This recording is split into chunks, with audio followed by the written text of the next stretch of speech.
Hey, it's Dana Makes Moves, your Long Island realtor. Are you trying to decide if right now is a good time to sell your house or you think it's better to wait? Here's what you need to know about today's housing supply.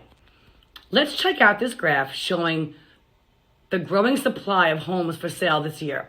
Notice the big increase we've seen since January. Historically, we still need twice as much inventory as we have today to be in what we'd call a normal or balanced market. That's why we're still in a seller's market. Believe it or not, in most areas, there still aren't enough homes available for sale to meet today's demand. So what does that mean for you?